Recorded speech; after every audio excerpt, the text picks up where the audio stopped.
The Perks of Being a Wallflower, December 26, 1991. Dear friend, I'm sitting in my bedroom now after the 2 hour ride back to my house. My sister and brother were nice to each other, so I didn't have to drive.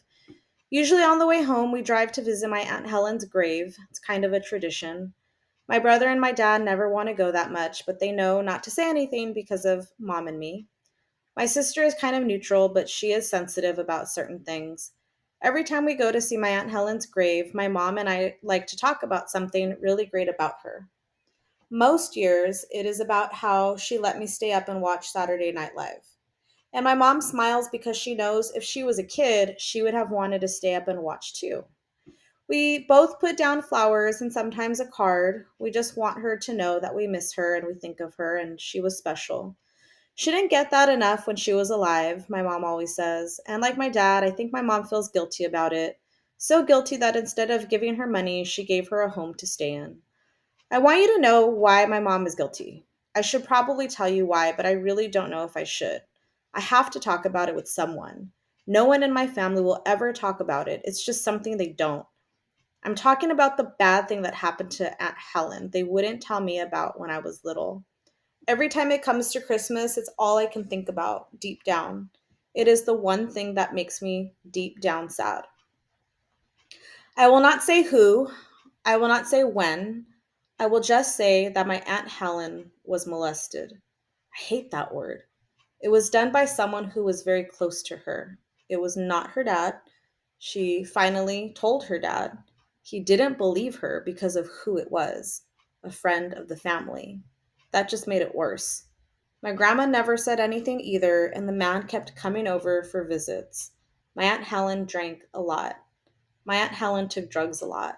My Aunt Helen had many problems with men and boys.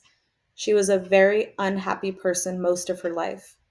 She went to hospitals all the time, all kinds of hospitals. Finally, she went to a hospital that helped her figure things out enough to try and make things normal. So she moved in with my family. She started taking classes to get a good job.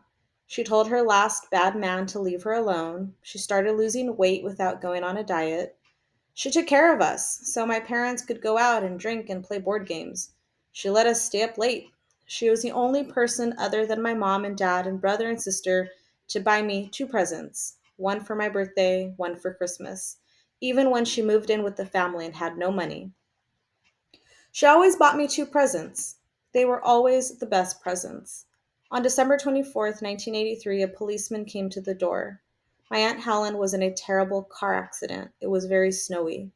The policeman told my mom that my Aunt Helen had passed away. He was a very nice man because when my mom started crying, he said that it was a very bad accident and my Aunt Helen was definitely killed instantly. In other words, there was no pain. There was no pain anymore. The policeman asked my mom to come down and identify the body. My dad was still at work. That was when I walked up with my brother and sister. It was my seventh birthday. We all wore party hats. My mom made my sister and brother wear them. My sister saw mom crying and asked what was wrong. My mom couldn't say anything. The policeman got on one knee and told us what happened. My brother and sister cried, but I didn't. I knew that the policeman made a mistake. My mom asked my brother and sister to take care of me and left with the policeman. I think we watched TV. I don't think I really remember. My dad came home before my mom. Why the long faces? We told him. He did not cry. He asked if we were okay. My brother and sister said no. I said yes. The policeman just made a mistake. It was very snowy. He probably couldn't see. My mom came home. She was crying. She looked at my dad and nodded. My dad held her. That's when I figured out that the policeman didn't make a mistake. I don't really know what happened next, and I never really asked. I just remember going to the hospital. I remember sitting in a room with bright lights. I remember a doctor asking me questions. I remember telling him how Aunt Helen was the only one who hugged me. I remember seeing my family on Christmas Day in a waiting room. I remember not being allowed to go to the funeral. I remember never saying goodbye to my Aunt Helen. I don't know how long I kept going to the doctor. I don't remember how long they kept me out of school. It was a long time, I know that much. All I remember is the day I started getting better because I remembered the last thing my Aunt Helen said just before she left to drive in the snow. She wrapped herself in a coat. I handed her the car keys because I was always the one who could find them. I asked Aunt Helen where she was going. She told me that it was a secret. I kept bugging my Aunt Helen, which she loved.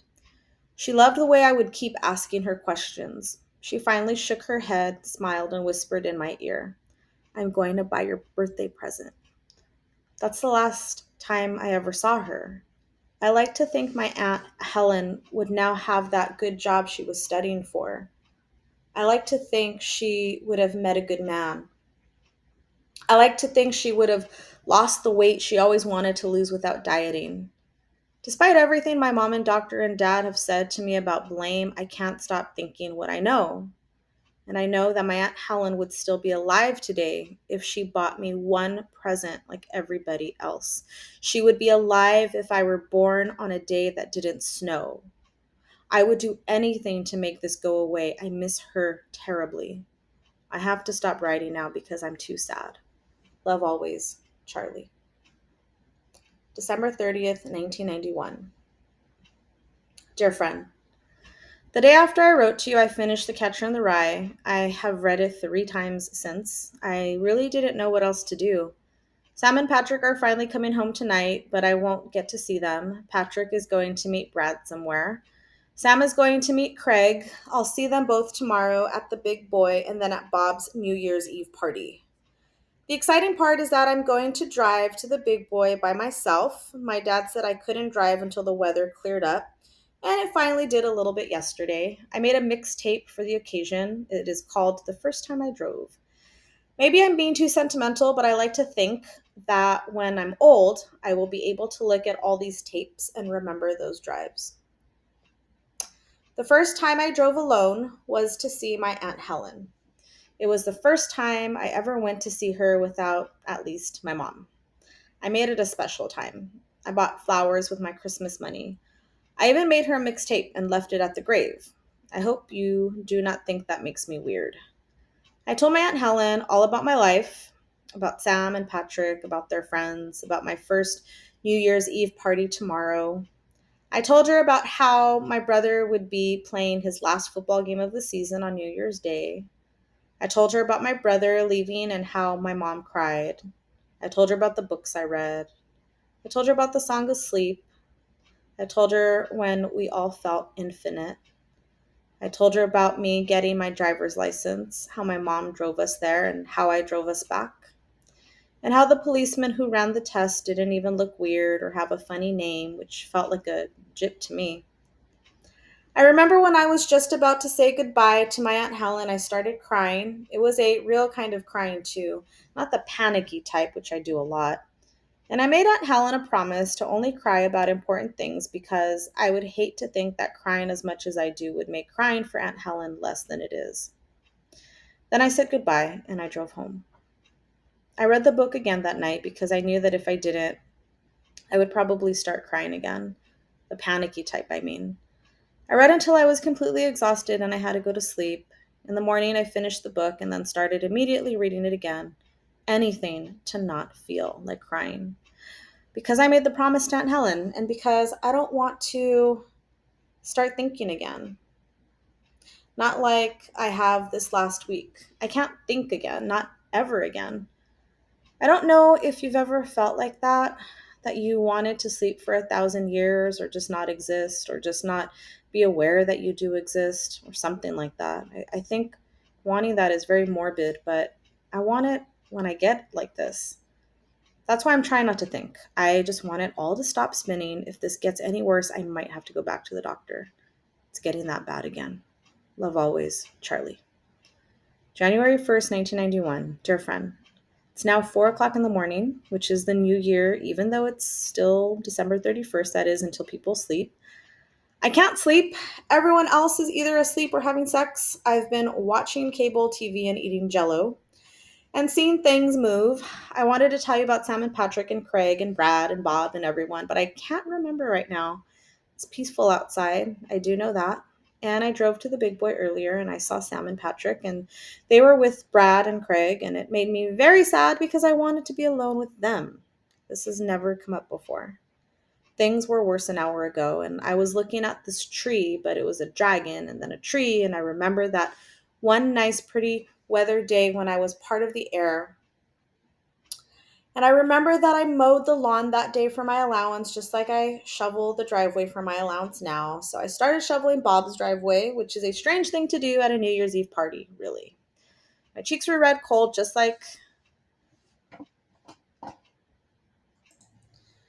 Mr. Z's drinking face, and his black shoes, and his voice saying, when a caterpillar goes into a cocoon, it goes through torture, and how it takes 7 years to digest gum. And this one kid, Mark, at the party who gave me this came out of nowhere and looked at the sky and told me to see the stars. So I looked up and we were in this giant dome like a glass snowball. And Mark said that the amazing white stars were really only holes in the black glass of the dome. And when you went to heaven, the glass broke away and there was nothing but a whole sheet of star white, which is brighter than anything but doesn't hurt your eyes. It was vast and open and thinly quiet, and I felt so small. Sometimes I look outside and I think that a lot of other people have seen the snow before, just like I think that a lot of other people have read those books before. And I listen to those songs. I wonder how they feel tonight. I don't really know what I'm saying. I probably shouldn't write this down because I'm still seeing things move. I want them to stop moving, but they're not supposed to for another few hours. That's what Bob said before he went to his bedroom with Jill, a girl that I don't know. I guess what I'm saying is that this all feels very familiar, but it's not mine to be familiar about. I just know that another kid has felt this. This one time when it's peaceful outside and you're seeing things move and you don't want to, and everyone is asleep, and all the books you've read have been read by other people, and all the songs you've loved have been heard by other people, and that girl that's pretty to you is pretty to other people. And you know that if you looked at these facts when you were happy, you would feel great because you are describing unity. It's like when you're excited about a girl and you see a couple holding hands and you feel so happy for them. And other times you see the same couple and they make you so mad. And all you want is to always feel happy for them because you know that if you do, then it means that you're happy too. I just remembered what made me think of all this. I'm going to write it down because maybe if I do, I won't have to think about it and I won't get upset. But the thing is that I can hear Sam and Craig having sex. And for the first time in my life, I understand the end of that poem. And I never wanted to. You have to believe me. Love always, Charlie.